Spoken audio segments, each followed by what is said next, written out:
This is PlayStation Plus or Minus for July 2018.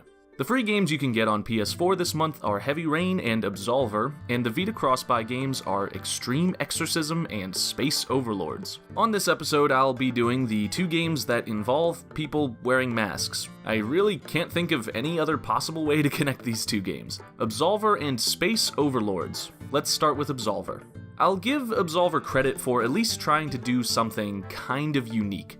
It's part fighting game, part exploration, a little RPG, and a lot confusing. The story starts you off as a person who puts on a VR mask and goes to this abandoned island to do something. Oh, and when I say abandoned, I mean it. Absolver has a lot of problems, not least of which is the utterly barren environments. Now, you do plan to have enemies in your video game, right?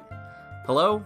I mean, the only real gameplay here is the combat, so why am I having such a hard time finding anything to fight? Now, hopefully, with as long as it can take to find enemies to fight, you'd hope the combat would be pretty good, right? No such luck here.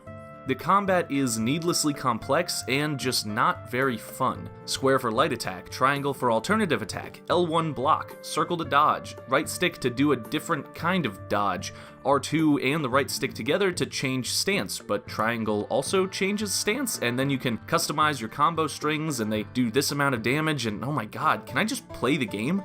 When things get this insanely complicated in the first few minutes of a game, I tend to lose interest pretty quickly. This is the kind of stuff you have to introduce slowly, or at least tutorialize it well. I've seen people praise the amount of customization, but why would I need to customize my combos when I can basically beat this random boss guy I found without changing anything, and only leveling up like once or twice? You may be starting to notice that a lot of things in this game look suspiciously Dark Soulsy, and well, you wouldn't be wrong. The RPG elements especially look a lot like the Souls games. But Souls games have good combat and amazing environment design, enemy placement, and atmosphere. Absolver's got some nice visuals and all, but the nice vistas and meticulously crafted details of the environment just kind of ended up blending together as I sprinted through the game looking for something, anything to do. In Dark Souls, you end up really appreciating the details put into the environments, and you start to learn the layout of the complicated maps because you have to move slowly and carefully. An enemy that can kill you in a heartbeat could be around any corner, so you need to be careful and learn where you're going.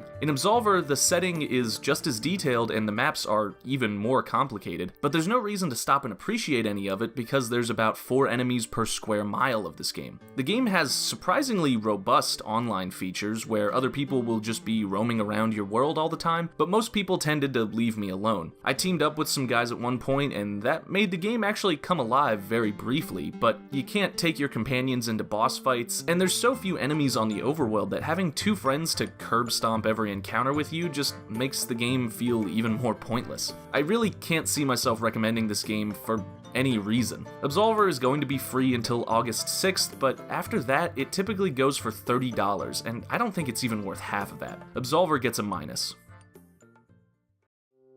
Alright, to finish up this video, we'll talk about Space Overlords. I feel like recently I've had to do this bit more often than I'd like. You know, the whole, oh, this game is so bad and or bare bones that I have nothing to say about it, so I either express some kind of incredulity over how terrible the game is, or I pretend that it's interesting for a joke, or I just find the one kind of okay thing in it and focus on that, but I just don't know with this one, man. Space Overlords is a game, technically. Like, it has buttons to push that make things happen on the screen, but I mean, look at this. What's the point? Why would anyone play this? I don't even have a bit for this. I can just let the game do the talking. I just watch it for a bit. You walk around this planet and you press buttons and things blow up, and that's the whole game. Yeah, Space Overlords gets a minus. So that'll do it for this episode of PlayStation Plus or Minus. Let me know what you all thought of the games, and I'll see you next time for Heavy Rain and Extreme Exorcism. Thanks for watching.